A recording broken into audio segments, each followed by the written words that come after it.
सात ऐसे योद्धा जिनको मृत्यु कभी छू नहीं सकती।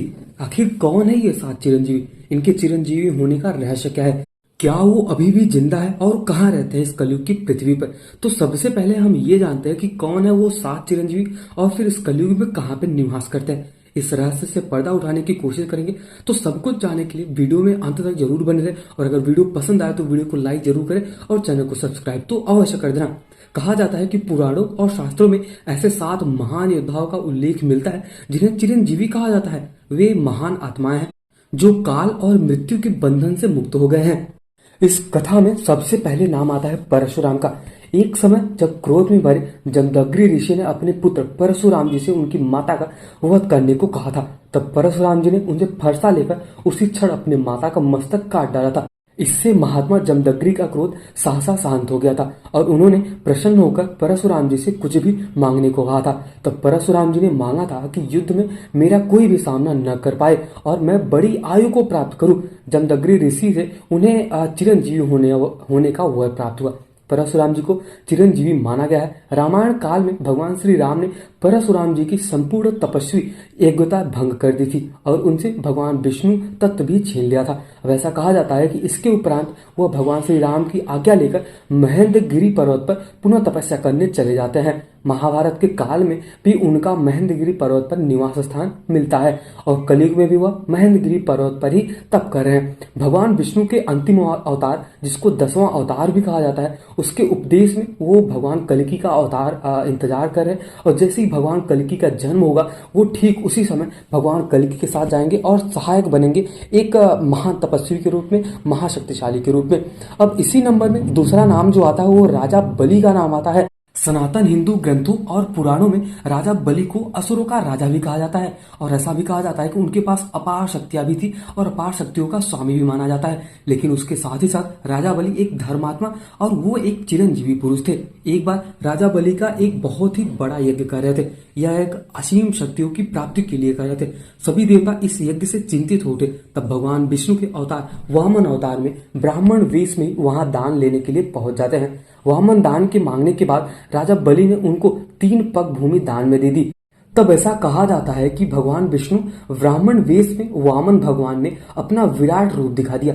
एक पग में भूमंडल नाप लिया और दूसरे पग में स्वर्ग और तीसरे पग के लिए बलि ने पूछा कि भगवान तीसरा पग कहाँ रखूं। और यही पूछने पर राजा बलि ने मुस्कुराते हुए कहा, इसमें तो कमी आपकी ही संसार बनाने में हुई है, मैं क्या करूं प्रभु है, आप तो मेरा सिर ही बचा है। इस प्रकार भगवान विष्णु ने उसके सिर पर तीसरा पैर रख दिया। देवी भागवत के अनुसार उनकी भक्ति से प्रसन्न होकर भगवान विष्णु ने उन्हें पाताल से सूतल लोक में बसाया था। इसे इंद्रादि देवता भी नहीं पा सकते। वह अमित लक्ष्मी इनके पास है। इस समय सूतल लोक में बलि का अधिपत्य कहा जाता है और वे अब भी सूतल लोक में विराजमान है। कहा जाता है कि कलयुग के अंत तक वह इसी लोक में विराजमान रहेंगे और आने वाले मनवंतर में भी वह भगवान विष्णु जी की कृपा से इंद्र बने रहेंगे। और ठीक इसी प्रकार कहा जाता है कि जब भगवान कल्कि का अवतार होगा तो जो राजा बलि है वो भी इस युद्ध में आएंगे और भगवान कल्कि का सहायता करेंगे।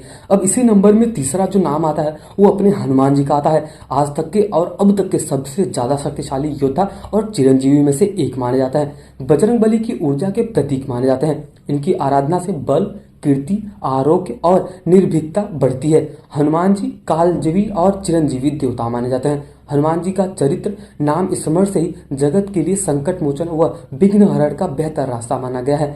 हनुमान जी कहाँ रहते हैं, इस बात का वर्णन हमें महाभारत के वन पर्व अध्याय 151 मिलता है। इस अध्याय के अनुसार जब भीम द्रौपदी के लिए सौगंधिक कमल लेने के लिए गंधमादन पर्वत पर गए तो वहां उनकी भेंट हनुमान जी से होती है, जो उस समय वहां कदली वन में ही रहते थे। हनुमान जी ने यह सोचकर कि भीम से इसी मार्ग से स्वर्गलोक की ओर जाए, इसलिए वहां हनुमान जी ने उनकी राह रोकी। इसके उपरांत हनुमान जी और भीम से इनका संवाद हुआ। भीम और हनुमान जी को अपने विशाल रूप दिखाते हैं और चारों युगों के धर्मों का वर्णन भी कर देते हैं। जब भीम सिंह वहां से विदा लेने लगे तब हनुमान जी बोलते हैं कि वीर, अब तुम अपने निवास स्थान पर जा सकते हो। बातचीत के प्रसंग में कभी मेरा भी स्मरण करते रहना। कुरुक्षेत्र में इस स्थान पर ही रहता हूँ, यह बात कभी भी किसी से भी मत कहना।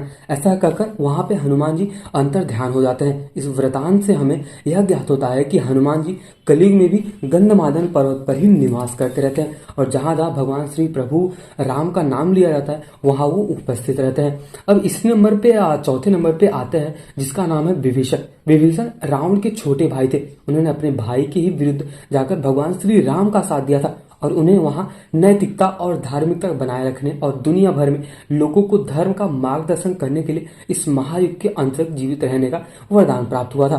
उसने रामायण काल के बाद भी जीवित होने का प्रमाण हमें महाभारत में भी मिलता है। युधिष्ठिर के राजसूय यज्ञ के दौरान सहदेव विभीषण से मिलते हैं और विभीषण ने सहदेव को उपहार भी देते हैं। यह बात तो तय है या फिर कह सकते हैं कि यह बात निश्चित है, अगर वह द्वापर युग में जीवित थे तो कलयुग में भी मौजूद ही रहेंगे। परंतु इस बात का वर्णन कभी भी किसी भी प्रामाणिक हिंदू ग्रंथों में हमें नहीं मिलता।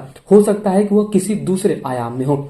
और अब इसी संख्या में पांचवा जो नाम आता है वो आता है अश्वत्थामा का। अश्वत्थामा गुरु द्रोणाचार्य और कृपि के पुत्र थे। कहा जाता है कि उन्हें भगवान शिव का अवतार भी माना जाता है। अश्वत्थामा को महाभारत युद्ध में चिरंजीवी होने का श्राप मिला था। युद्ध के अंत में उन्होंने पांडवों से प्रतिरोध लेने के लिए घोर अधर्म का कार्य किया था और पांडवों के पुत्रों की हत्या भी कर दी थी। इस कारण भगवान श्री कृष्ण ने उन्हें श्राप दिया था कि वो युगों युगों तक पृथ्वी पर भटकते रहेंगे। अब हम बात करते हैं कि अश्वत्थामा कहाँ रहते हैं। पौराणिक मान्यताओं और कई ग्रंथों के अनुसार अश्वत्थामा आज भी पृथ्वी पर भटक रहे हैं। वे दुर्गम जंगलों पर्वतों में ही रहते हैं। कभी कभी लोगों ने उन्हें भारत के कई अलग अलग हिस्सों में देखे जाने का दावा भी किया है। विशेष रूप से उत्तर भारत में उनको देखने को मिलता है। अब इसी नंबर में आता है कृपाचार्य का नाम। कृपाचार्य कौरव और पांडवों के कुल गुरु थे। अब ऐसा कहा जाता है कि उनका जन्म महर्षि गौतम के वंश में हुआ था। कृपाचार्य को चिरंजीवी होने का वरदान प्राप्त हुआ था। वे अपने शिष्य धर्म के प्रति समर्पित और न्यायप्रिय गुरु माने जाते हैं। कृपाचार्य कहाँ रहते हैं इसके बारे में जानते हैं। पौराणिक कथाओं और कई ऐसे धर्म ग्रंथों जैसे भागवत गीता में इन सब के अनुसार कृपाचार्य आज भी जीवित है और भगवान विष्णु के अंतिम अवतार मतलब जो भगवान कल्कि होंगे 10वां अवतार कल्कि अवतार की प्रतीक्षा कर रहे हैं। अब ऐसा माना जाता है कि वे हिमालय क्षेत्र या अन्य तीर्थ स्थलों में तपस्या में लीन बैठे हैं। अब आगे जो नाम आता है वो कुछ इस प्रकार है जिसका नाम है व्यास जी।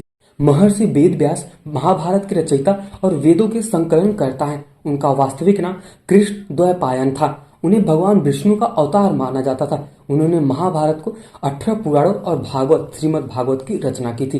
वे अपने ज्ञान और तप के कारण युगों युगों तक पूजनीय बने हुए हैं। व्यास जी को चिरंजीवी माना गया है। कहा जाता है कि वे हिमालय के एक गुफा में निवास करते हैं। उत्तराखंड के बद्रीनाथ क्षेत्र में स्थित व्यास गुफा जो उनका निवास स्थान बताया जाता है। यहाँ वे ध्यान और तपस्या में लीन बैठे रहते हैं।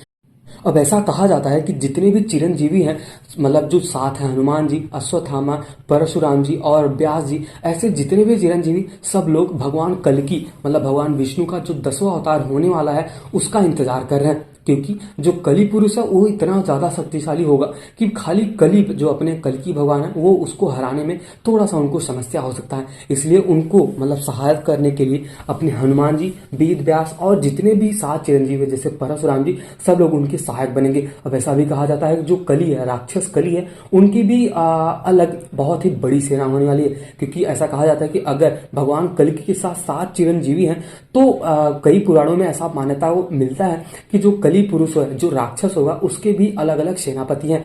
उनमें से कुछ ऐसे सहायक है या फिर कह सकते हो उनमें से कुछ ऐसे सेनापति राक्षस है जिनका नाम है लोक और विलोक, जिनको ब्रह्मा जी द्वारा आशीर्वाद दिया गया था कि ये अभी तक अजर और अमर रहेंगे। और ये कहा जाता है कि लगभग 5000 या फिर 10,000 वर्षों से जीवित है और कलयुग का इंतजार कर रहे हैं कि जब भगवान कल्कि और कली पुरुष का महाभयंकर युद्ध होगा तब ये लोग सहायक बनेंगे।